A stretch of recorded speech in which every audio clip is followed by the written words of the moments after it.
Well, let's. I mean, I don't hate the ending. well, so I think the ending of the movie is it's not only the worst part of that movie. The last 15 minutes of the I Rise of Skywalker may be the worst 15 minutes in any movie I've ever seen. Antonio, it's crazy. see. A broken heart is never the same. A broken heart. Okay. Welcome to Tone Deaf, a conversation podcast, and I'm here with the drummer, the DJ, the entertainer, Mr. Ahsohn. He is also from the Weekly Regular podcast, and he's here to talk nonsense with me. How are you doing? Good. I'm good, bro. Hopefully I didn't just peak your levels. No, you're good. I'm good, man. Happy to be here. I've seen a couple episodes of the podcast, and yeah, it's great, bro. I love what you're doing here. So Appreciate it. yeah, I'm like you said, I'm a DJ and a bunch of other kind of stuff, comedian, and all that kind of stuff. But I love movies, and yeah, man, I'm here to talk whatever you want to talk about. We've had several Facebook conversations and discussions. Yeah, debates more, I think, is a better term for them. Kind of. Actually, I feel like we've been on similar pages with most things. Yeah. It's just to the extent of how much we hate it or like something, we might be a little bit differing on it. But Yeah, and you know, it's crazy the way Facebook is. Like, when you, like, the Facebook communication is, like, so different than any other kind of communication. Like, yeah, like you post a comment and, like, or you post a status update, and, like, people comment on it, and, like, I try to fight this, but, like, my first instinct is to look at, like, what's the no pun intended here, but what's the tone of this person's comment? Are they in agreement with what I'm saying, or are they against what I'm saying? And, like, so, but yeah, more often than not, when looking through that filter, I think we agree on a lot of stuff, and yeah, but I mean, I'm sure we'll find some disagreement to keep things interesting. well, if there's one topic that I think we've talked about a lot, okay, we're gonna get somewhere Okay. eventually, but I'm bringing up something slightly unrelated. Yeah. But I'm going to work it back in, and Okay. we're going to segue to what we're eventually going to talk about. Okay. And if you could see, I have these lovely figurines here. They're tall. I haven't seen like a real, like, the scale figurine in real life in a long time. Well, these are my sons, and as you can see, their hands have the little holder. So these they have things, lightsabers? yeah, He lost but them, though? you know, Yeah, I mean, for sure. somebody Day one, he threw those somebody away. got these for Yeah. I think he was 3 at the time, so that was kind of like not a smart idea. But we have Ray and Mhm. and Ray Skywalker. Ray Spoiler Sky- alert. Spoiler alert. Hey, listen, I don't think we're talking about any movie that's like less than 2 years old. So Yeah. if you haven't seen these, then sorry. Also, you're the Yeah. filmmaker. Help me out. Where am I supposed to be looking? Do I look at you or do I look at the camera? Both a mix. I mean, you know, just Are all three of these cameras on?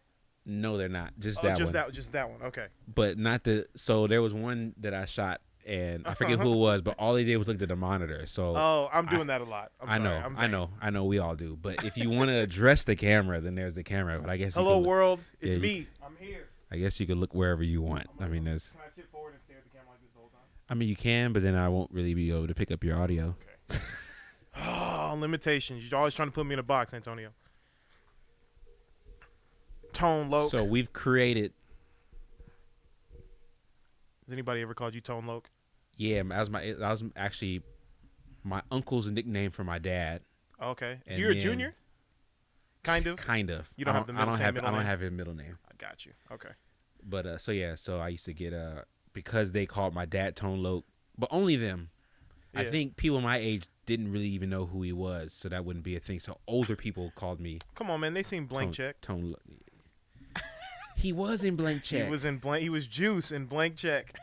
For some reason, I go straight to Ace Ventura Pet Detective because he was one of the. Oh, that's right. He was one of He the was in Ace detectives. I Ventura. think he was in Blank Check. You know what? I've wondered this, and I haven't been brave enough to, like, devote the time to it. But does Ace Ventura, like, do those movies still hold up? Like, are they still funny if you're not a kid? I think I watched Ace Ventura Pet Detective earlier this year, And how was it? and I was able to still get through it. I mean, Imagine if you described a date with your wife like that. yeah, I was, I could I still was able to survive. get through I was it. able to survive the date. I mean, I think because the comedy is not dated. It's Jim Carrey being Jim Carrey, and I think that's timeless. Yeah. I mean, obviously, I'm not laughing at the things like I probably did before, but like how we type LOL, but we didn't actually laugh. Yeah, like that. So it's like that. So it's like you're watching a movie, Gotcha. like how that was actually really funny. But if you were actually looking at my face during that scene, Yeah. I So you didn't give it even, kind of like a Kawhi Leonard laugh. yeah. But But yeah. Matter of fact, I just Kawhi recently Leonard's watched. here. Oh, I thought. I'm sorry. I thought that's where you were going. I just recently watched the Chappelle Show, Oh yeah. the whole thing. Yeah. It was because it's on Netflix. I think it's on Netflix And HBO Max. Yeah, crazy. But because remember, they are only 30-minute episodes. Mm-hmm. So without commercials, they're only like 19, 20 minutes. So Yeah. I actually went through the whole first 2 seasons in like 2 days. And I'm watching them, and I'm purposely thinking, let me see if this stuff still holds up. And my goodness, it's still funny. Yeah, it's great. One of my favorite bits on Chappelle's Show is the slow motion, and when he's doodling on the toilet Yes. and he goes flying off. That's just So what I noticed is that even though there were some things that he talked about that were current, none of them seemed like him jumping on a wave. right.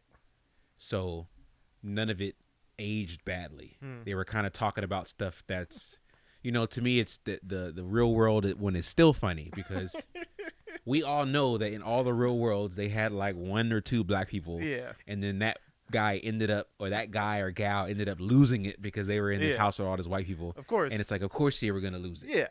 So so that's still a funny bit. Like all those bits are still funny. And then even like the Paul Mooney stuff, which is just like some of this stuff is like cancelable today. Have you But I have you don't know. watched for some reason that real world thing that you said made me think of have you watched Deaf You on I think it's on Netflix? No. It's so it's a reality show about like this really famous like world famous like college and university for deaf people. Deaf You. Deaf Oh. like I thought you DEAF, said not death, deaf. like Like deaf. No, not deaf. Deaf You. No, I have not. I think I might have saw the Yeah. So the thing for it. I was bored one night and I was like, oh, let me see what this is talking about. So I turned on Deaf U and it's interesting. First of all, like they went to that like college and found the most attractive people to put on the show, Yes. as they're gonna do. And the second thing I realized is like they had like 2 black guys on there, and like I don't know why I assume that like I don't know. This is like like our own privilege of not having to like process through people living with disabilities. But like for some reason, like I just didn't expect the show to be about like their love lives, and like it was, and they are wilding. Like them deaf people are getting it in. Listen, It's crazy, bro. Like I don't know. I didn't expect the show to be about it, Listen, but it was definitely about it. listen, love is love. Everybody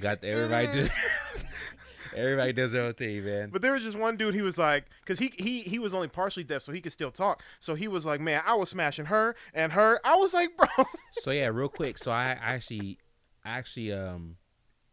did a short film where I was a DP, and it's actually supposed to be coming out soon. So I don't want to talk too much about it, but Oh, it required some digging on some disabilities and Okay. just understanding. And then like one of the things I came across is like with deaf people is that there's so many different ranges of what that actually is, Right. and that a good amount of deaf and blind people are not 100%. Yeah, It's It's just a hard matter of hearing or something like that. yeah. exactly. And really quick, this is even more down the rabbit hole, is that there is even a divide within the community Really. in that. So you have a child, Uh-huh. and your child is born hard of hearing, Uh-huh. and then your first thought might be, let's get him or her different Yeah. tools and things so that they can hear. Yeah. Some people say, do not give them that. Oh, wow. This is the gift that they have. Oh. So you're treating it like it's a negative thing when it's just a part of who they are. So don't give them a crutch if this is who they are. If who they are is this, then trying to give them these mechanics to make them like other people goes against what they were thinking, and it's a whole aspect of it that I had never even thought of.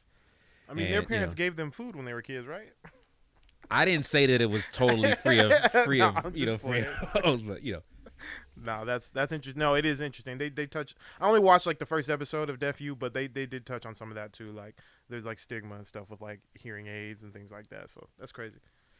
But I know you didn't want me to come here to talk about Deaf U. well, so no, we're it's all right. just talking about stuff that's out.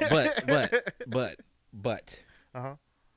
I think there were several Facebook pages made dedicated strictly to the breaking down, celebrating or lamenting of Star Wars movies. For sure.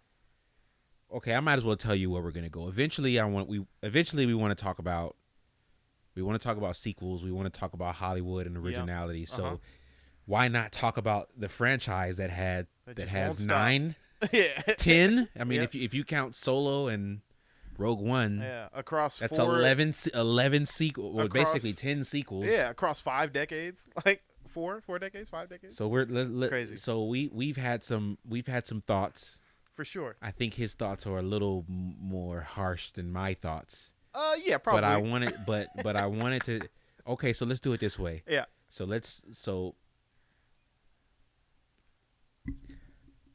tell me how you felt about the. I guess we can actually call these the sequels because the other ones were the prequels. Okay. So let's talk about the sequels Okay. and just give me your flat out. Since we've seen it, it's been 2 years about now, Okay. so now you've had your chance.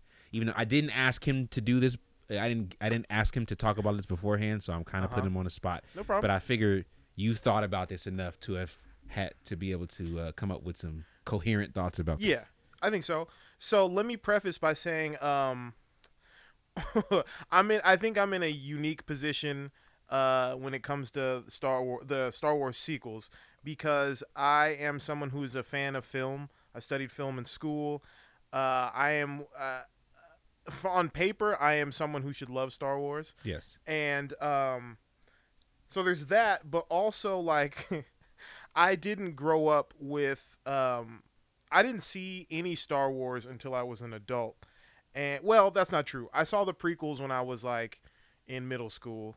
Same here. I saw the prequels when they came out. Yeah. So yeah, I would have been in like Yeah, I think so- around there. Yeah, so I saw those. I didn't see any of the original series of Star Wars until I was an adult. Same here. And I'm going to be completely honest with you. I have only seen A New Hope of the original prequels, of the original series, sorry. Oh wow. So when it comes to the prequels and then the sequels, I look at them as, especially the sequels, I look at them as completely standalone movies in terms of like the quality of storytelling, all that kind of stuff. Like I don't have the nostalgia of the original series playing in the background the way a lot of people do. Listen, I do, and I still think we came to the same conclusions All right, well that's good to for know. different reasons. Okay. But, Well, yeah. So my opinion on the sequels is basically I liked Force Awakens. I thought that was really good. That was like the first time I was very excited for a Star Wars same movie. here. That first trailer was really good. Where Finn wakes up in the desert and it's just like this. From there, it's just all this energy. Yeah. I liked that movie. I thought it was a good movie. I thought it was a great. It was a great ensemble movie. I think J.J. Abrams did a good job of like managing all the different characters and giving everybody kind of their moment. I thought it was a good starting film to what I knew would be like a bigger franchise. Mm-hmm. The second movie, that was the Rian Johnson one, right? Yeah, Last Jedi. That was The Last Jedi. I liked that movie a lot less. I think there was less to like about that movie. I feel like that movie. I feel like a lot of people give that movie more credit than deserved because they feel like it's a deconstruction of. I'm one of them. Yeah. That actually, I'll get into it later. All right. Yeah. It's a deconstruction of a Star Wars movie and blah blah blah blah. Which is, I mean, that's fine as an argument, but like for me, especially coming off the heels of the J.J. Abrams movie, where like the whole point of that movie was to get you excited about the rest of this franchise and seeing this ensemble and what the journey they're going to go on. I found that movie extremely disappointing from that perspective. And I think it just wasn't a fun movie. And I think these movies should first and foremost be fun. I kind of agree with who was it that said that they're not cinema? I know you just did an episode on this. Who was well, he was Scorsese, talking. right? He was talking about the Marvel movies, but right? I would put these in the same category as Marvel movies. They're event movies, and you want them to be fun first. And to me that movie was kind of just like, kind of the tone of that movie was kind of like the director was saying like, man, it sucks we have to sit here for 2 hours and watch a Star Wars movie. Let's maybe tear some things apart about it while we watch it. So, I didn't have as much fun, but I think it was I like Rian Johnson as a director, so I thought it was a competently made movie. I just didn't particularly enjoy it. I think about basically the opposite about the last movie, The Last Jedi. Is that what it was? Rise of Skywalker. Rise of Skywalker, sorry. That movie, all right, that Okay, pause. All right. Okay, pause. Put a pin there, All because I right. think we both all right. yeah. Yeah. Okay, so I felt the exact same way about Force Awakens. Yep. I was really excited about it. It's funny, we actually talked about this a couple episodes ago about how Hollywood now does the token black character. Yeah. They don't do them the same. Right. But now they actually give the black character the lead role, but they still end up being a token. They have very little character development. Yeah. And that's what happened with Finn. I mean, like, you watch that first one, and I never logged the time, but it like Finn is like on the screen more than anybody else, more than them two. So it really makes you seem like this is gonna be the guy. And then when we talk about the last one, there were even some rumors about what should have happened with the story that even all the more makes me more upset.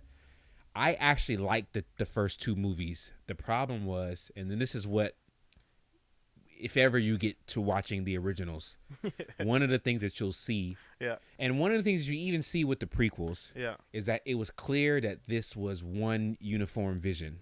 Right. So even if you don't like the Phantom Menace compared to any of the other ones, you can still see that this is a complete story that they're trying to tell. They're trying to tell the story of Anakin from childhood to Darth. Right. And they do that. Whether you like how they do it, they do it. It's the same thing happens in the original movies, is because he wrote all three.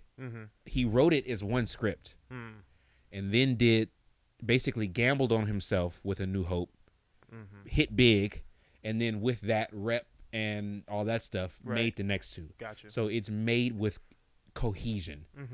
And to me, I think Return of the Jedi, which is number 6, the third of that trilogy. So the third one. Okay. That's my favorite Star Wars movie of That's all. the one where Vader dies. Yeah. Yes. Okay. But again, so what happens here in this one is it seems like from the jump there was no uniform idea. We want to get here because what it seems like JJ is like, okay, this is where we're gonna go. So let's start on this journey.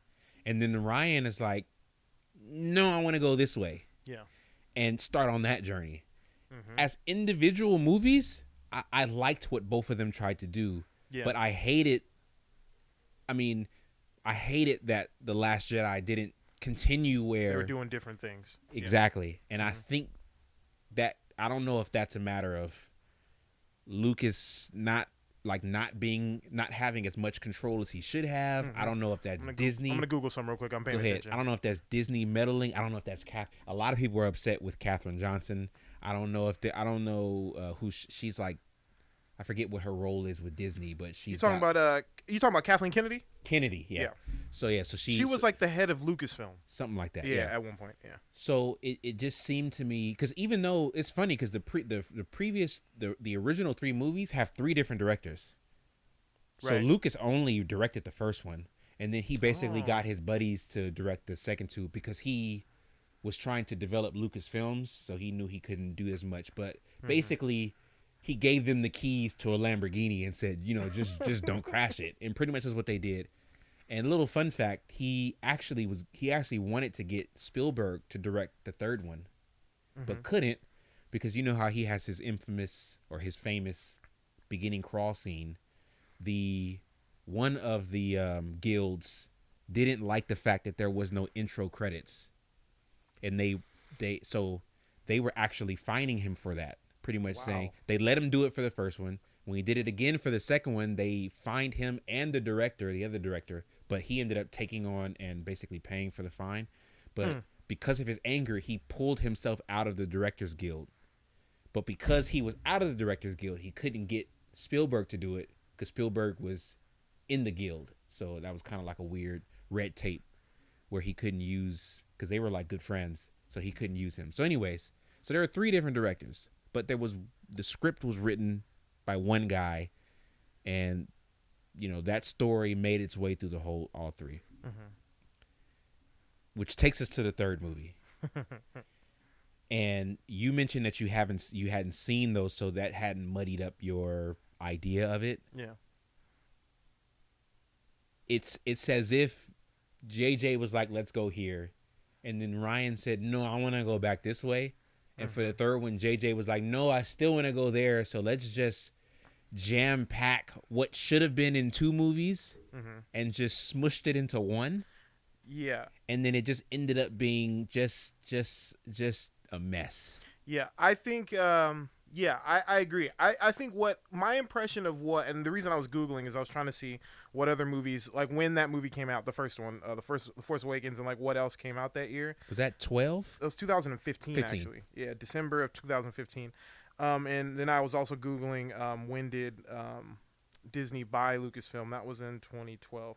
So I was looking to see like what Star Wars was up against that year and it really is nothing much.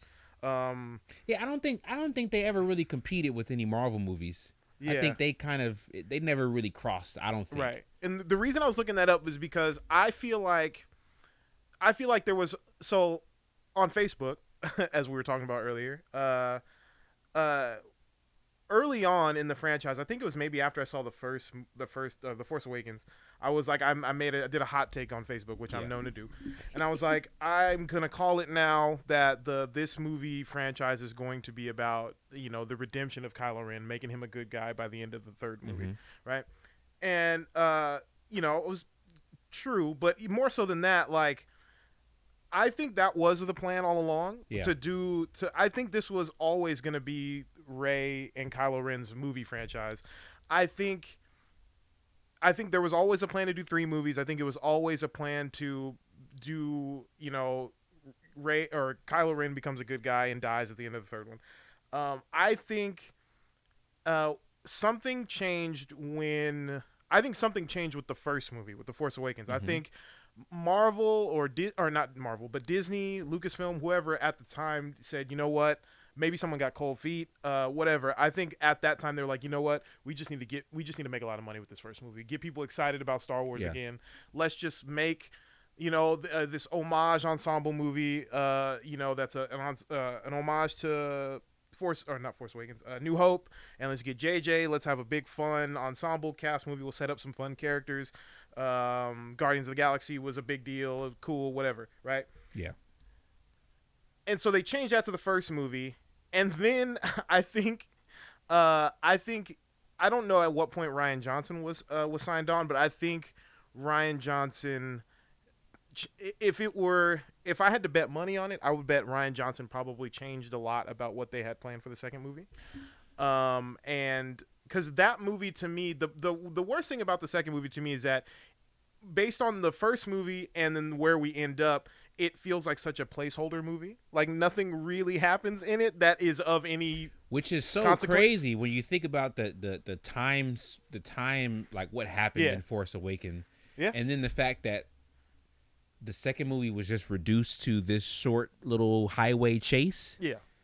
And I mean, some interesting things happen there, but yeah, I don't know if it was hit. See, my problem with it is like taking myself out of it. I like what they did there. There was some interesting things. I liked the idea of exploring what happens with a character like Luke when you become disillusioned when because his character in the original 3 is he is this dreamer farmer boy who's always looking towards the horizon, who's always. But what happens when that guy basically becomes Batman and sees a lot of bad things happen to people who he cares about?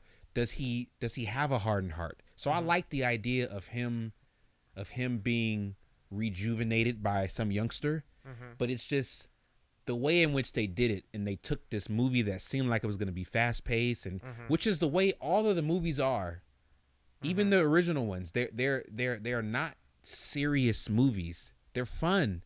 I mean, they're like, Flash Gordon. They're fun. We're going. There's humor. It's even the way that his transitions. There's pace. Things are happening, and then all of that stops.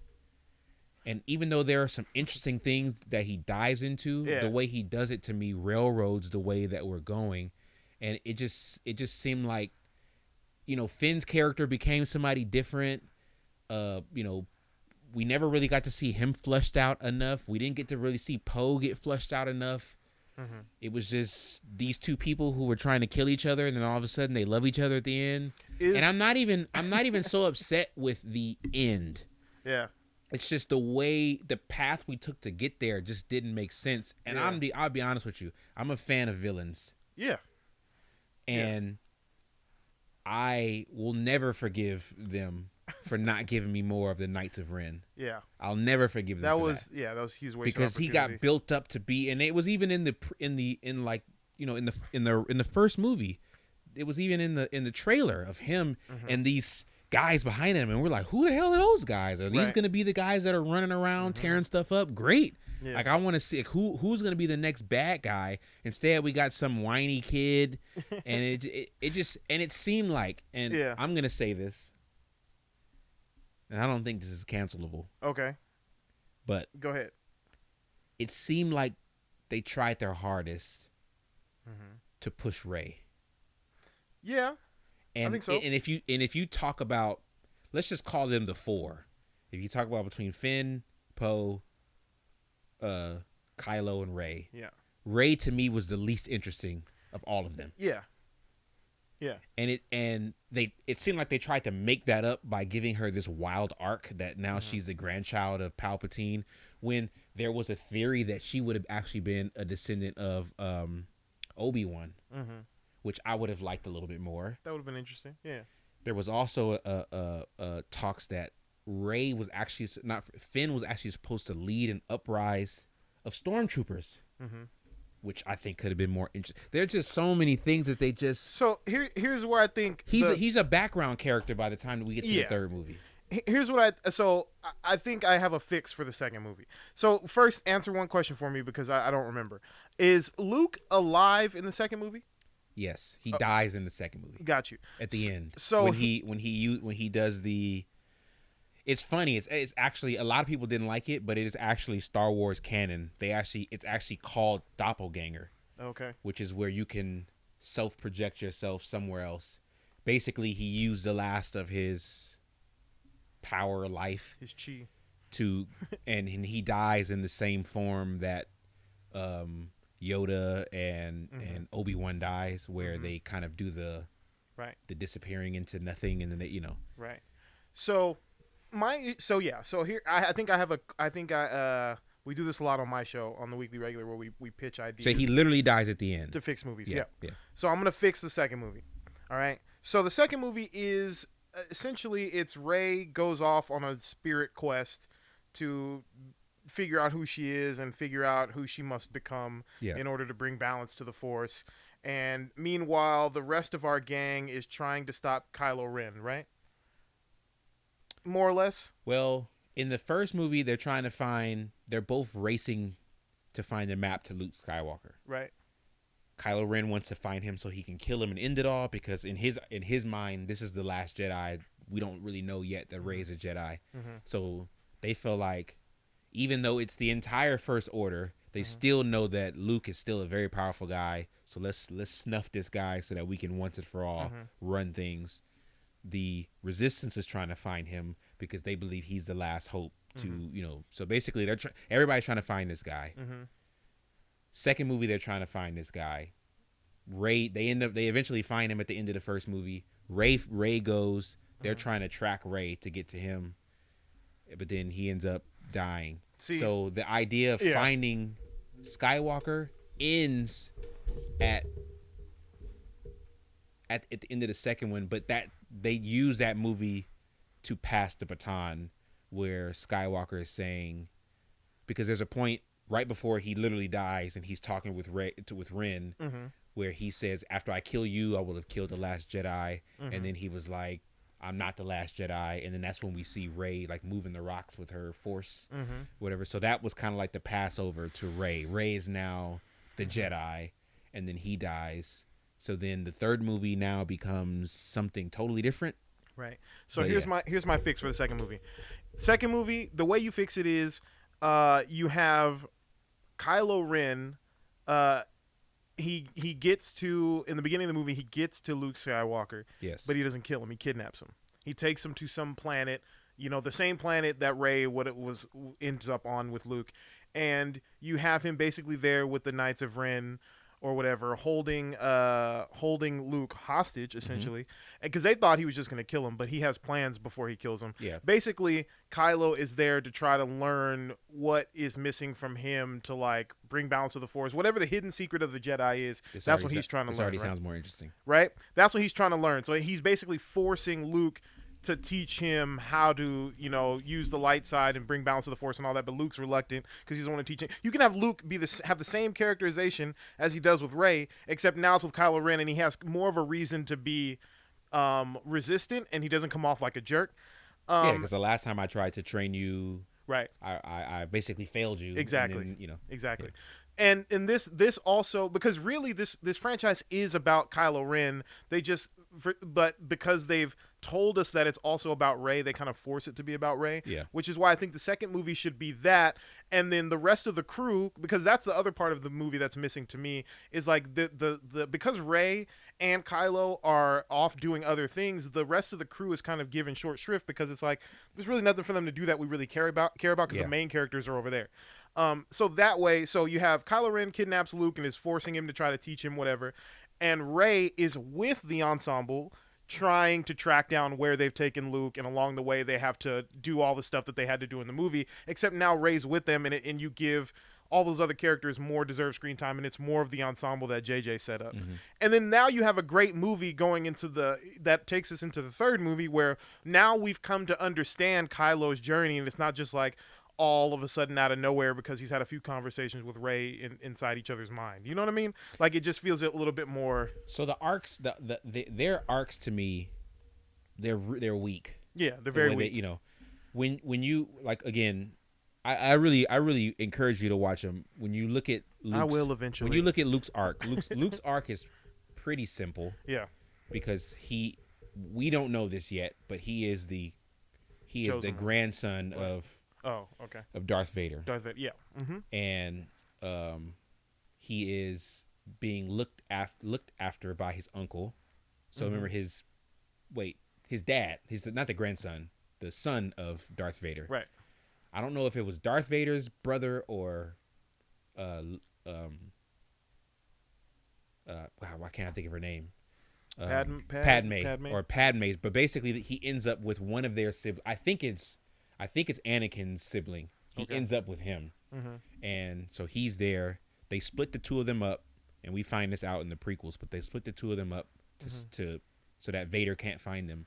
And then, so he's with them. He comes across two droids, R2-D2 and C-3PO, and they have been given the plans to the Death Star.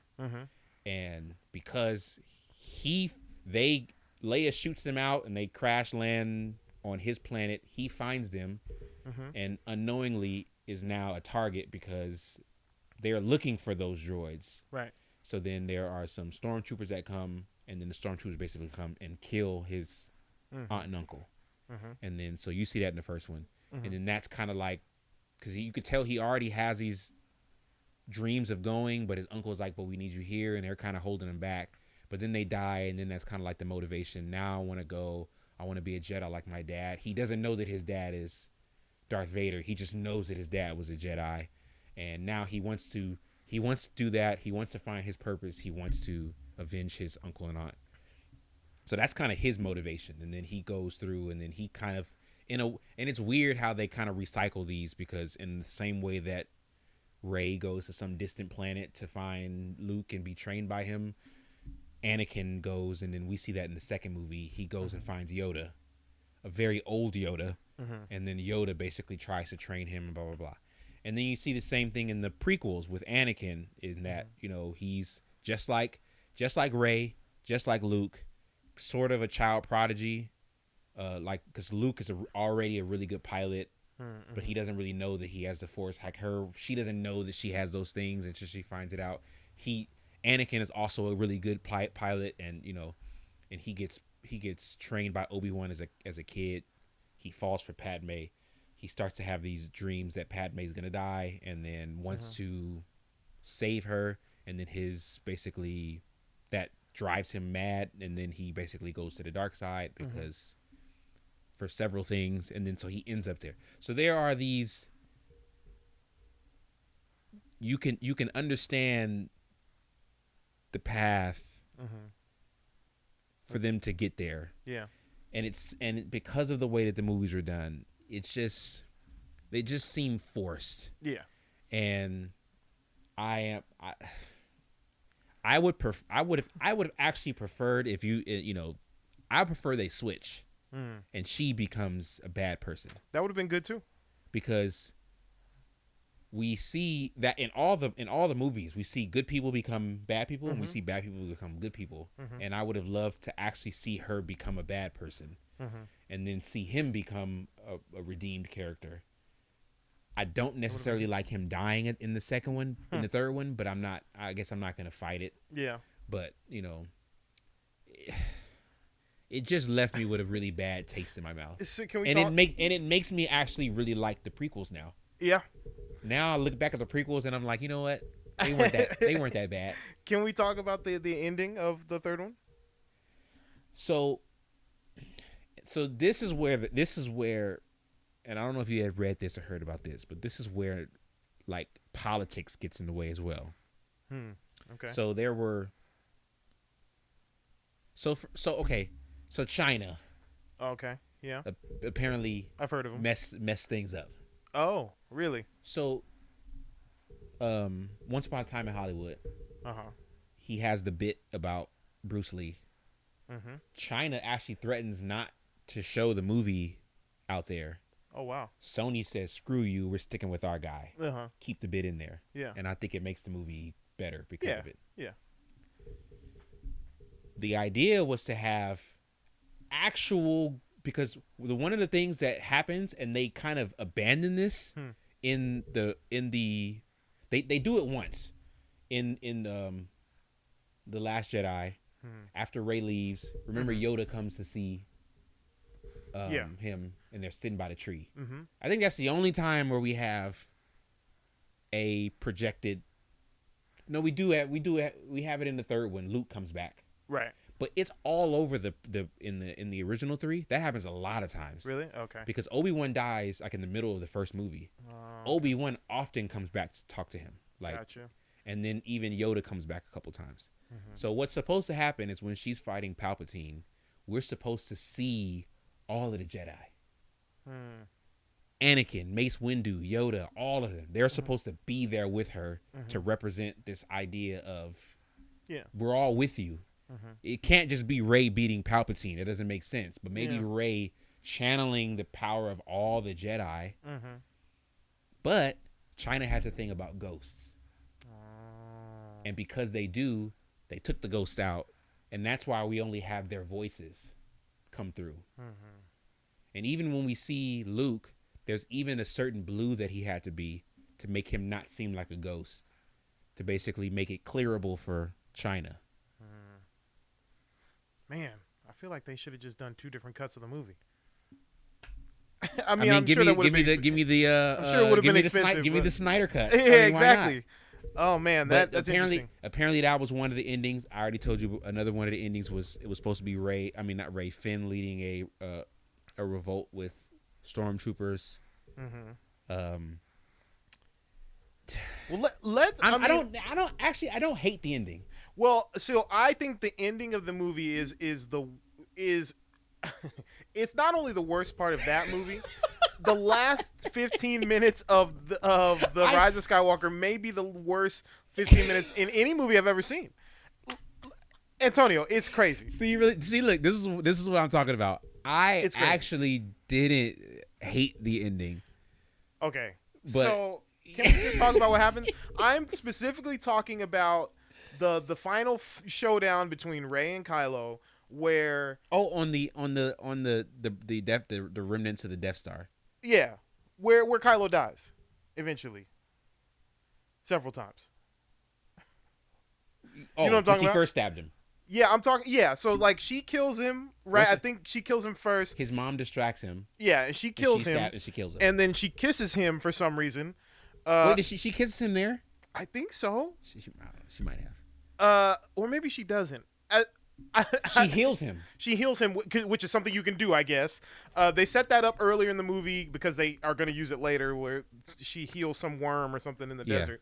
But apparently, with the Force, you can heal people. So she stabs him, but she loves him, I guess, and so she heals him, and then he kill her, but then heals her too, or something. Yes. No, he doesn't kill her. She gets by Palpatine, beat up by Palpatine pretty bad. And then he gives his Force to her, which brings her back to life, but kills him. But then it kills him, yes. And I think that's at some point somebody kisses somebody and they come back to life. No. He picks her up and basically like touches her, and then like gives her his Force. That's right. And then she wakes up, sees him. They kiss, and then he dies. Apparently, as he gives her that, he is in the process of dying. Antonio, that is crazy. Like, you have to pick one. Okay. Like, you can't have all of the possible cheering moments one after another. When I say that I actually like the end movie, I like it up until that point, and that's when it nosedives to me.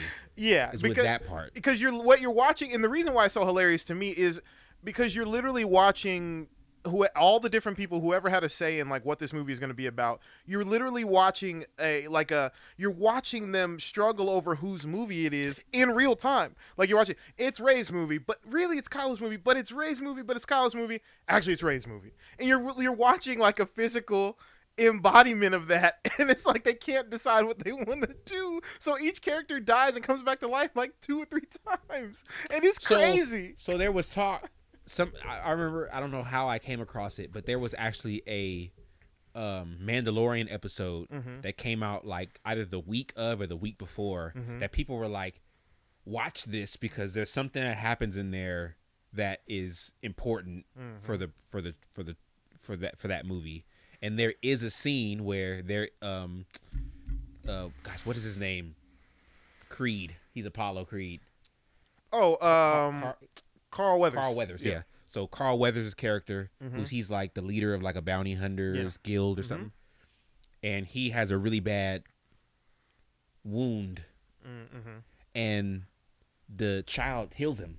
Yeah, Baby with Yoda.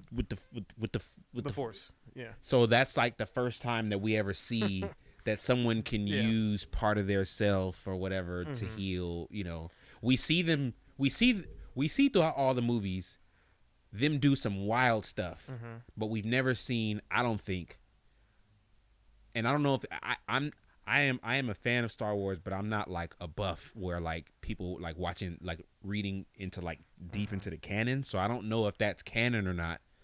But basically we don't find out that this is possible until the third movie. And I am not against it happening the first time. I felt like that was an interesting way to redeem his character.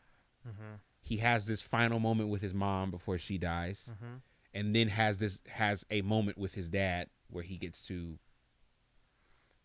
He doesn't say sorry, but it's the time when he says, "Dad, I'm sorry," and his dad says, "It's okay." I totally agree. Yeah. So he's had 2 opportunities now to look in the face of somebody that he loves, that he knows is going to die through his inaction, and because of his demons can't find it to save save those people or put it past it. Yes. But now he has the opportunity to do that, which is great. If Yes. it had just been Rey is beat up and is about to die by Palpatine, and he gives his last to save her, that would have been amazing. So here's the thing, and I don't want to spoil it for you because I want you to watch it. But and this is another part that frustrates me is that literally the ending of this. Mm-hmm. Okay, you have Anakin, Vader, and Palpatine, Mm-hmm. and then you have Ren, Rey, and Palpatine, Mm-hmm. and nearly identical things happen. Mm-hmm. They just don't happen in the same way. Mm-hmm. And I don't want to say it because I want you to watch it. That's fine. But I wish if it would have been like, hey, I'm going to give you like a death lightning, and Ren like jumps in front of it and gets hit by it, I'm okay with him dying that way. Yeah. I took this bullet for you, and then she's Yeah. able to come with some force whack, Totally. boom, get him out of here. Yeah. Okay, all right, I'm cool. But this like, hey, you have my life. No, I don't want it. You have my life, and it's just Yeah. It was crazy. okay. Let's stop talking about this All because right. then I'm not gonna do anything. I'm just gonna become more depressed. No, it's all and, good. You know, because like really really deep in my film making dreams. I would love to work on a Star Wars Star Wars film. movie. Yeah. I mean, I they're think- they're great. I think it's a there's great so universe. I think love the there's Mandalorian. there's so Yeah, much you can do with it because for sure. and that's this big ass universe, Yeah. Preach King. and we can't get away from this one family. Yeah. That's another problem. We got to Okay. get away from the Skywalkers. Okay. Mandalorian's a good start though. It's a great show. It is very good. So what this was supposed to be, Mm-hmm. and we can still do that, Uh-huh. is our segue into sequels Okay, yeah. and sort of the state of Hollywood, and why is it that we're seeing? I have my answers, but I want to see what you think. Why is it? Does it seem like we're having so many sequels now, and not even just sequels? Things that are based on already existing intellectual property that's like safe, or Yeah. remakes or sequels, Yeah. and it's like in when we have a movie like Parasite that wins Best Film, and you Right. have a movie like Moonlight that wins Best Film, Mm-hmm. why hasn't that inspired more original films, more original content? Yeah, I think there's a couple different factors. All right, so I'll give the more charitable ones first. So first, I do think there's just because of the technology and the just the money that there is behind movie making now. Mhm. I think there is a legit excitement from fans to finally be able to see stories that they've this doesn't necessarily apply to sequels, although it can, but it's mostly like stuff that's based on intellectual properties, existing properties, is that people are really excited to see stories that they've always enjoyed brought to the big screen in a way that's compelling. You know what I'm saying? I think there's that excitement at the root of it, but I think some of the less charitable answers are movie studios love a sure thing, and so they love hey, Lion King worked 25 years ago, let's do it again. It's gonna make us a ton of money, and so they're gonna do it. I mean, that's just the reality of it, unfortunately. But I don't know, man. I'm hopeful because so here's the thing. There's two sides to that coin, because you said there's movies like Moonlight and there's movies like Parasite. Yeah. And so why is that not inspiring? I think it is because the other side of that coin is, the Avengers is never gonna win Best Picture. You know what I mean? True. I think the Prestige, even though Avengers will make all the money, I think the Prestige is reserved for more original material, because I think there's like an unspoken understanding in Hollywood that every movie studio's got to have a big budget franchise that makes all the money for the year so that they can fund smaller movies like Parasite, and so Christopher Nolan can go off and make some crazy movie that he wants to make every year. I think there's like a kind of like a give and take, it's kind of like I think to go back to Disney, it's like the Disneyland parks model. It's like we have this big amusement park so people can come and spend all this money, and that funds us to do all the other stuff that to take risks and stuff like that. So I think it's yeah. I think it's that. Um, yeah, yeah. That I mean that's what I think. I mean, it's a combination of those factors. You know, like people. Yeah, go As ahead. a society, Yeah. are we poorly trained in the way that we see movies? What do you mean? I I guess I when you look at like a lot of foreign films Yes. and the way in which they are structured, the types of stories they tell, Mm-hmm. a lot of them are stories that don't fit the American way of listening to stories. Mm-hmm. It's I think a perfect example of that was Uncut Gems. Mm-hmm. I love that movie. I thought it was a fantastic movie. I thought it Mhm. was well written. I thought the acting was great. I thought the story was great. But what happens is the person that you want to win doesn't win. Right. And what really happens is that person got what he deserved. Yeah. But that Yeah. type of storytelling Mhm. doesn't sit well Mm-hmm. on we Yeah. I guess we've gotten used to. I don't know if it goes back to the days of westerns or whatever. This is idea that there is a good guy Mm-hmm. who fights the bad guy, he beats the bad guy, he gets the girl, Yeah. and he rides off into the sunset. Yeah. I think what you're describing is at least in terms of Hollywood, I think it's a uniquely kind of American sentiment that like we only love, not only, but like we tend to like movies that where there's a clear cut good guy and a clear cut bad guy, and the bad guy gets his comeuppance and the good guy wins. I think that's the from the beginning of, and I think it's a symptom of America being such a young country. Yeah. The like from the beginning of America as a country, then there was this narrative that and it's all tied up into the American dream and things like that. It's like there's been clear cut bad guys. There was the what am I thinking of? Great Britain.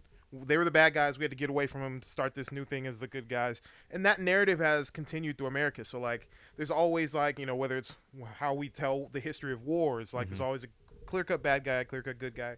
We like that kind of storytelling in America, and it obviously has branched out because of our storytelling to other parts of the world where they've embraced these kinds of stories. But like, we don't like moral ambiguity. We don't Yeah. like it's we don't like the idea that like there's no good and bad people. There's just people who make decisions, and some of those decisions affect some people badly and some of them good. They And- don't like moral ambiguity. No gray area. We don't like it. It's what attracts me a lot to Tarantino, Yeah. and he often talks about this with his characters. Is like the characters that he writes aren't meant to be good guys or bad guys. Yeah. They're meant to be people with various flaws and things that motivate them to do whatever it is that they do. And when they come to whatever end they come to, it's usually an end that comes with the type of lifestyle that they choose to live. And whether or not you feel for that character, it doesn't matter. The fact is that, like,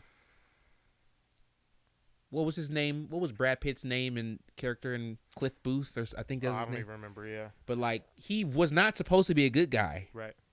and they set that up for us to show. Like, did he kill his wife? Right. Like, he might have killed his wife. He might have been, but he was also a war. They say that he's a guy. He's a war hero. So there's that. But then he's potentially a wife. So there are these layers to this character that does not make him, whether or not you like him, whether or not his face is dreamy to you, some. But there are some. I think there are some directors that capture that. I think he does that. I think Fincher's good at it. I think M. Night is good at it. I think M. Night doesn't get a good rap here because he tells a lot of those types of stories that aren't generally accepted here. But I mean, I get it. I think it's fantastic to see Iron Man on the big screen. Yeah. I think that's it's amazing. There is, however, like, hey, we're gonna redo this movie. Oh, a sequel to this movie. Oh, we're redoing this movie, and it's Yeah. like, at some point, I think because, and I'm almost wondering, and actually, I wanted to bring them up when we were talking about Star Wars 2. We're talking about whether or not sequels or a lack of originality is ruining Hollywood. And I Mhm. almost wonder, did Marvel ruin Hollywood? Hmm. Because Marvel did a thing that I didn't think was possible, Mhm. and I don't know if it could ever happen again. Is Yeah. they made 20 some odd movies Mhm. with a unique level of continuity, and I don't know how you make that happen over a 10-year span. You make all these movies with different directors, but yet it's still following this one large arc to where we get there, and you juxtapose that with Star Wars, which was all over the place. And Yeah. it's like, if there was no Marvel, are we as critical of Star Wars? Right. Or did what Star Wars do make us think, well, we can remake anything. Mhm. We can turn anything into a movie now. Yeah. Because look at what they did with Hulk. Yeah. And it's like, well, maybe that only worked with Hulk Yeah. because So we're even seeing DC try it, and DC's not doing very well. yeah, you said did Marvel Is Marvel ruining? cinema? Or Hollywood? I think. All right, this is gonna sound abstract, but I'm gonna make it make sense. I think After Effects ruined Hollywood, and here's why. No, I know where you're going. I agree. And if anyone out there doesn't know what After Effects is, it's a visual effects plugin that you can use when you're editing a movie. You can make computer generated effects right at home on your computer. So I think the progression of technology in visual effects has lowered the budget threshold for what makes a blockbuster movie. So in the 90s, even as late as the early 2000s, like if you had a blockbuster, take like Independence Day, one of the first like big blockbuster summer movies, right? Independence Day, there's a fair amount of visual effects in that movie, but that movie, the way blockbusters used to be is there was one big star in the movie, and then a bunch of other character actors, and then most of the money went to that star, the director, and the visual effects, right? Because visual effects used to be, and they're still expensive, but visual effects used to, if you wanted to blow up the White House, you used to have to build a scale model and actually blow up a building, right? Now, you know, you can do that in 10 minutes. You on can a do computer. that in 10 minutes. You can hire a team of, visual effects. You can hire out different visual effects houses, and you can make the Avengers, relatively cheap compared to what movie budgets used to be, blockbuster movie budgets used to be. So now, if I can make the visual effects of a movie for half the price of what it used to be, now I can put more money into my cast.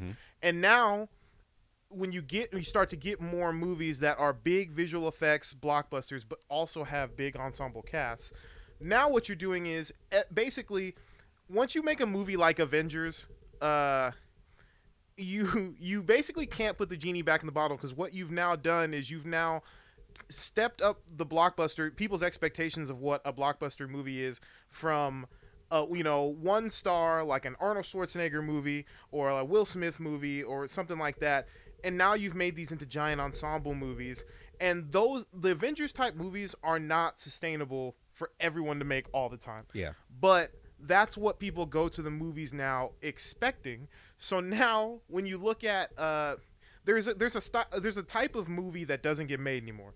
So back when Will Smith, let's just stick with Independence Day. Back when Will Smith was making his blockbusters, there would be like, I think Independence Day was Universal. Let's just say it was Universal. They would have one big blockbuster movie like that a year. And then the rest of the movies would be movies like, like Face Off, or even like the earlier Mission Impossible movies, or like what's that? The Negotiator with Samuel L. Jackson. Like, it's a good movie. I like that it's movie. a great movie. Yeah. These middle of the road, middle budget movies, between $90 million and $150 million movies that would generate money, because people would go to see those based on the acting, the people in them, the stories and stuff like that. Like, people were used to seeing that size of a movie. But once Hollywood is able to put out 3 and 4 of these giant ensemble effects movies a year, people started to not really see the point in going to see a $100 million movie in theaters. So you don't see movies like that get made anymore. Now you see either it's Avengers, or it's some giant Lego, $200 million comedy, or it's Detective Pikachu or something. yeah, or it's well, see, even Detective Pikachu I think is an outlier because I think that movie was fairly cheap. But like you either get the giant, $250 million movies, or you get like the micro budget $5 million horror movies, or biopics or something like that. Whereas, so there's no like, you want to talk about the erosion of the middle class. There's no middle class of movies anymore, and that model is just not sustainable anymore. So like now the market is because so now what studios are forced to do is, well, every movie's got to be as successful as the Avengers, which means it has to cost as much as the Avengers, which means they're not incentivized to make smaller budget movies. They're not incentivized to make Inception, unless you've just made The Dark Knight. You know what I'm saying? Like, because they need to. If every movie has to cost $200 million, then every movie has to make $500 million, and the only way you get that is by making. It's like a vicious cycle. It's like a snake eating its tail type thing. So I think that is the thing that has ruined cinema. But I'm gonna say something really. I'm gonna give you a hot take, a classic Ahsohn the DJ hot take.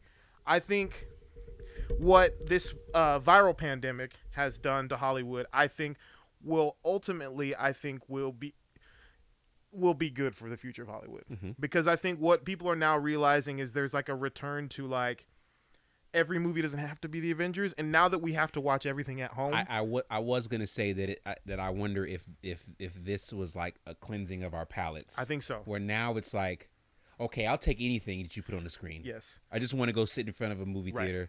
So whatever you give me to go sit in front of, I'll go sit in front of it. Right. So now you can kind of almost get back to the basics, if that makes sense. Exactly. I think people are seeing now that like once you have to watch everything at home, now you're starting to see like, oh, that's right. There are smaller movies. Like now that any movie that you watch has to be on a streaming service. Now you're seeing these smaller budget Netflix movies. And then when I say smaller, I mean like, mid-level, $100 million Netflix movies that you have to watch at home. But now people are realizing like, oh yeah, these movies are good. Yeah. Like we can watch these movies. So I think that'll ultimately be good for Hollywood, in the long run, because they can't just bank on expecting, a billion people to go see whatever the big movie is. So I think it'll be good for it. But yeah. I think that's my spiel on like what I think was ruining cinema, I guess. Maybe ruining wasn't the best the best term. That was my defeatist attitude about it. But yeah, I'm one of those ones that's caught in the middle. I mean, it's funny, we talk about the arts. I've always hated the arts. I often hate the dialogue around the arts. I mean, I went to yeah. I'm like, man, if that is literally the word, like, I went to school. I went to school for graphic design, so I've taken all the art classes, ceramics and wood and all that stuff, because you had to take it because it was a part of the major. So taking all those classes and being in there with some of those people, and they were just, oh my God, it was such bullshit. Yeah. And I know it because I got an A on a project because of it. Because I half did a painting the night before. Yeah. And some chick broke down my painting. And talked it up. All right. Because she could see the pain in the strokes. And there's such conflict going on here, and I'm like, in my head, I'm like, what are you talking about? I just was just yeah, and it's like, there's the thing about the arts, and it's a little bit different with music, even though there is an interesting idea about the theory of music and how you can kind of break some of the rules, but typically there is a structure to music. Yeah. To where when you break that structure, then it falls apart. So you can't just do anything. Right. But there, when it comes to some things like who says whether or not something is good, or like how do we know if something is good? Is it good because people like it? Is it good because of some technical issue? Is it good because these critics said it was good, or because these, So it's like I'm always caught in the middle of the purity of the art, and just like the kid who used to sit in front of the TV and watch, cartoons all day. Yeah. And there's like, so part of me enjoys what we've been seeing, Right. with seeing these things that were just on my small TV on a Saturday morning when I'm eating cereal. Mm-hmm. You get to see now I get to see Batman on a big screen. I get to see Superman on a big screen, Yeah. and those things are enticing to me. But on the other side, there is an idea where maybe that pretentious nature has kind of seeped into me, where there is this idea of, are we going to lose the purity of the art? Mm-hmm. Is that going to be overtaken, or do we have we rocked, and are we going to find our way settled into a good medium of, because I thought last year we got some really, really beautiful movies that was a mix of really great entertainment and still, I think, good cinema. Because I think we had Parasite, we had Joker, we had Once Upon a Time in Hollywood, we had Infinity Wars. You like Joker? I appreciated it. Okay, I was gonna say that because the Joker to me was the perfect mix of what we're talking about here. This idea that I'm borrowing from an existing universe, so this isn't completely original, but I am telling a story about a character where there really isn't any story about it. Right. So there is an original aspect in that I'm telling an original story about a character that already existed. And to me, that was a good mix of the two. And I'm okay with that. I'm okay with Tarantino retelling a story about something that happened. Right. And then I'm just kind of changing or rehashing, So, I'm okay with intellectual property. I'm okay with that stuff. If you're going to do it, don't, we talk about what's happening with special effects, and I just don't want story to get lost. Yeah. In the shuffle of, well, I can make this building look really great when it blows up. Right. Yeah, I think the inherent struggle within making a sequel or making something that's based off of an existing property is it's you're always in contention with, I'm making this movie because I have a good idea for a story that I think people will enjoy, versus I'm making this because I know people will enjoy a movie based on this. And like that can be the danger. Right, that's the danger. If you rely too heavy on, we're making this because I know people will like it, well then you're lacking the inspiration needed to truly make something good, So you're constantly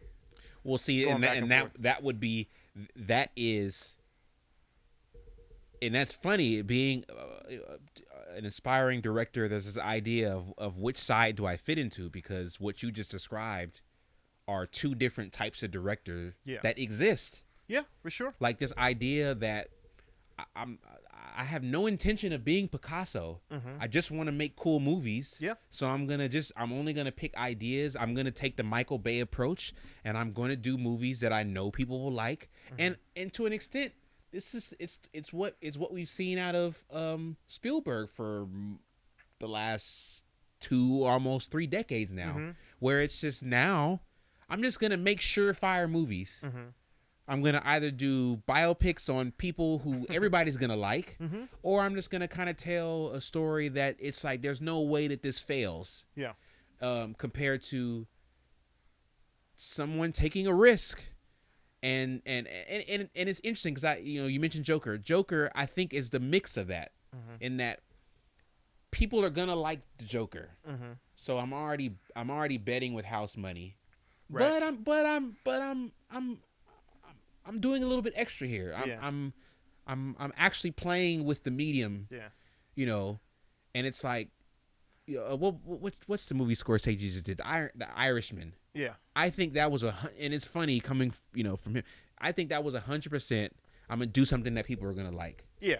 I'm gonna make 100%. Another mob movie with the same guys I've always made mob movies with, and it's in the same universe of all the other movies he made. People are gonna like this. Yeah, for sure. Instead of, let's just try something new. Let's just throw something at the wall and see, especially from the guys that are seasoned and the guys who can afford to do that, because Spielberg can afford to do that, because almost anybody's going to give him money. And I think when the top dogs start doing it, Mm-hmm. I think that can make for more bold creations from the lesser people. Mm-hmm. Like look at the chance that Spielberg made. Mm-hmm. You know, maybe I can try and do that instead of, because I have to admit, if Universal calls me and said, "Hey, we want to give you a shot, but we want you to do this typical, you know, remake, whatever," am I gonna say no? Mm-hmm. If that's my pathway Right. into the industry? Nah, so let me sign a check.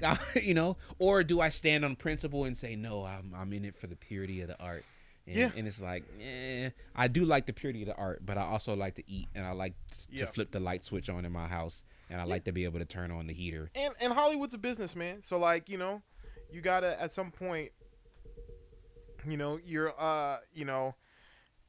with anything that deals with customer service, you know, anything that deals with like selling a product to, you know, a consumer, there's inherently going to be times where you have to do something, make something, sell something that you personally, you know, it isn't your favorite thing or Yeah. isn't something that you would buy or something like that.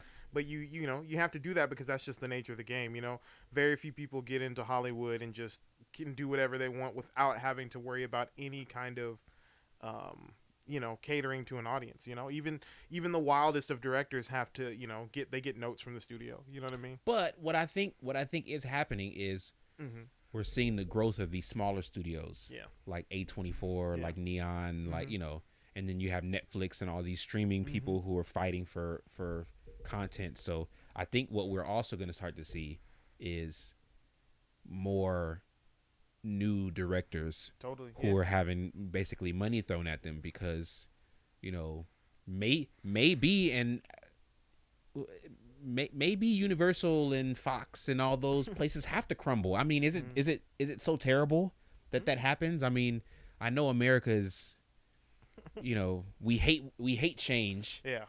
but you know, maybe some of those old structures need to crash and burn in order for some new, Yeah. Become you something know, else. and maybe that inspires creativity. Who knows? I don't know. I think you're onto something there. I still don't know how I feel about sequel. I guess I'm not as against sequels as some people are, but there is a part of me that's wondering: is this going to be a start of just a nosedive in the production of movies, and that, you know, all we see is just Yeah. remakes and, you know, redos and sequels. Yeah. I think it. I'll leave it like this. I look at making a sequel or a remake or something like that. I look at it like as like a hip hop producer, sampling old music, right? Yes. Um, you know, sampling I think is, you know, that's how hip hop started. Mm-hmm. It's always been a prevalent part of hip hop. It's had different eras. It's gone through different, you know, forms and stuff like that. But sampling never gets old. When you hear a sample that is flipped a certain way, that like, or there's something about it that like, you know, even if it's just invoking the nostalgia, I think sampling will always be a part and it'll always be appreciated.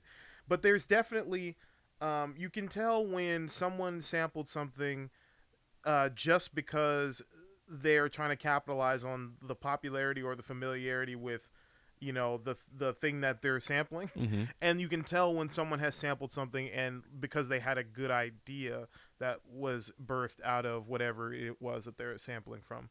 And there's different, you can, when you hear, you know, the perfect sample come to life in a song, it's because that person had an idea that was inspired by that song, you know, and they made something new and something innovative with it, even if they didn't change much to the sample. You know what I'm saying? I think what that looks like in film, and I love when this happens, and Yeah. I do it myself, Mhm. is, you know, hey, wow, that shot that he did is similar to that shot from that movie 60 years ago.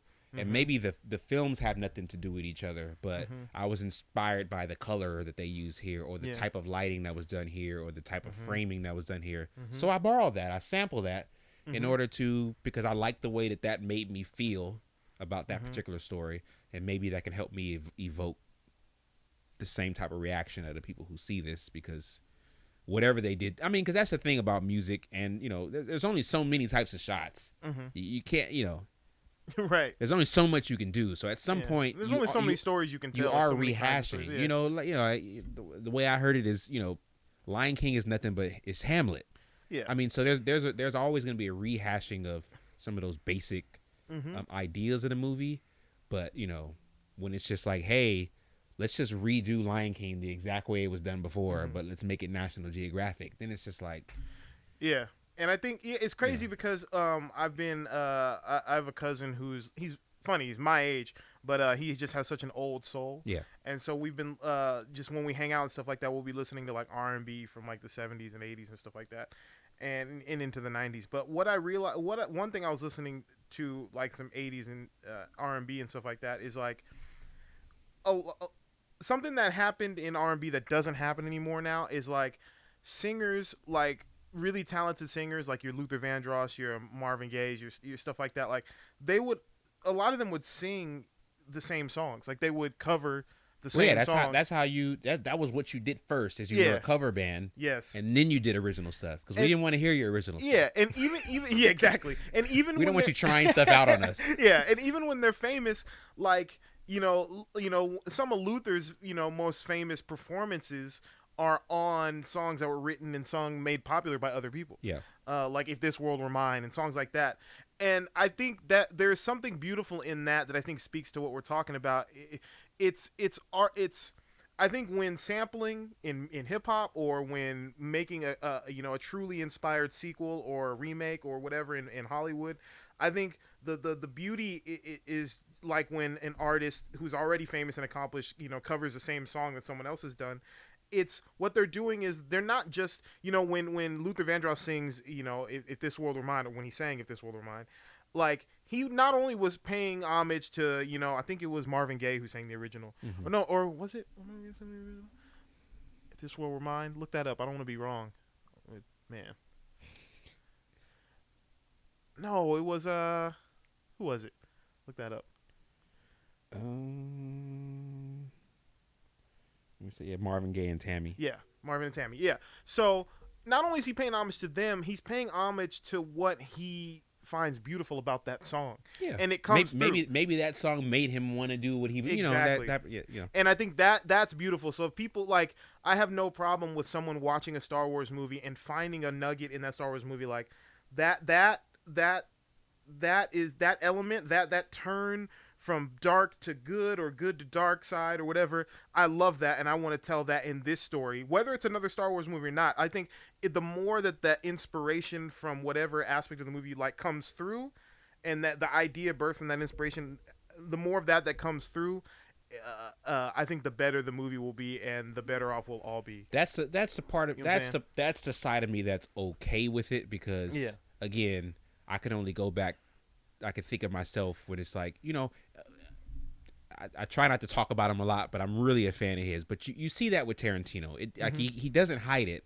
You could see that when he was growing up, he must have liked kung fu movies. Yes. He must have liked westerns. He must have liked blaxploitation movies. Sure. And he does not hide the fact that he's inspired by those things. Yeah. Like they're overt. Yeah. And he literally and that's his way of paying homage to those spaghetti western, paying homage to those Italian films. He's not hiding it. Yeah. These are the movies that made me fall in love with the medium.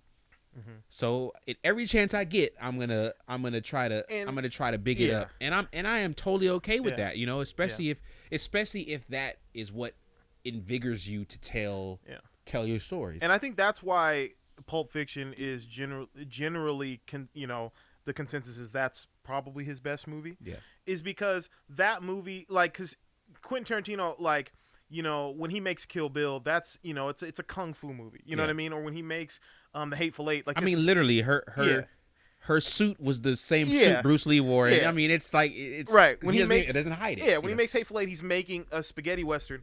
Exactly. But what he did with Pulp Fiction was different. Like when he made Reservoir Dogs, he made a gangster movie. Yep. What he did with Pulp Fiction was different because he took different aspects of movies that he liked, like whether it's blaxploitation or whether it's like a gritty 70s kind of crime drama. He took the nuggets of those movies that he liked and used those to inspire him to make something super original that didn't fit into any of those genres, because he wasn't just taking the genre tropes. He was taking the nugget of inspiration that he liked from all these different genres and used them to craft something completely different. So he made this movie that speaks to more to the inspiration than it does to the genre contraptions. You know what I'm saying? And that's why that movie is so timeless and so It's a good, because you fantastic can movie. see the inspiration shining through. You I know what I'm might saying? watch it tonight. Yeah, It's a it's fantastic long, movie. but it's worth it. It's a fantastic Yeah, movie. if you haven't seen Pulp Fiction, watch Pulp Fiction. If you haven't seen Pulp Fiction, what's going on? What's going on in your life Yeah, that you haven't thrown that on? Tarantino's great, man. He's one of my favorites too. So I'm glad you're a fan. Oh yeah, Tarantino's- I've always, great. always been a fan. I guess I would call myself a Tarantino apologist. Oh, I don't think he needs an apologist. Yeah. Well, I mean, he may need an apologist for using the N word so much.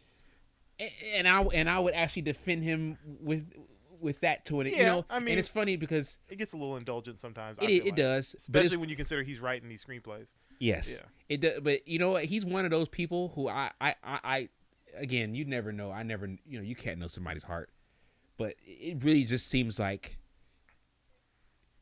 he's trying to tell a story. He's trying to tell it as truthfully as he can. Mm-hmm. And hey, I know guys like Jules, and they say the N word a lot. Yeah. And so it's so I mean, the way he explained it was, as a storyteller, I'm obligated to tell the truth. So if I'm gonna tell a story about a person, I need to be true to what this person would say. And so if I'm telling a story about a slave, or then they probably threw the word nigger around a Yeah, lot. So for I sure. can't avoid it. It's funny. I think it was not Seth, one of those guys in Seth Rogen's. Okay. I can't think of his name, but he told a story about a movie he was writing, a script he was writing, and it was about the mid '90s. And in the script, he writes the word faggot, and a guy who was co-writing wanted to take it out, and he was like, "No, you got to keep it." Yeah. And he's like, "But it's so horrible." But he's like, "But you got to think about the '90s. Yeah. We called people faggots, and Yeah. nobody thought it was a bad thing. Yeah. So it's like I've got to be truthful to the story that I'm course. telling, even if I'm using words that might be, But with that being said, he does use Yeah. the, No, I If was. there's anything, it's gonna be a lot of bullets, a lot of blood, and a lot of N words. Yeah, for sure. Except for Inglorious Bastard. I think that's the only one where they're. But they even talk about black people in that. But they That's refer true. to them as Negroes, not as That's true. not as So Yeah. Yeah. Sure. Go ahead. Sorry. tell everybody what you have going on, where they Oh. can find you. Okay, yeah. You can I do a podcast every week called The Weekly Regular. You can find it everywhere, Spotify, Apple Podcasts. It's just a weekly conversation that I have with a rotating a list of guest hosts. We talk about everything from, this kind of stuff to politics and religion and whatever. Anything that you would find interesting to talk about at a bar, we get into it. Yeah, you can find that at the Weekly Regular. You can find me on social media at Ahsohn the DJ. That's at AHSOHN the DJ. Thanks for having me, bro. He's been Ahsohn. I've been Antonio. I'm out.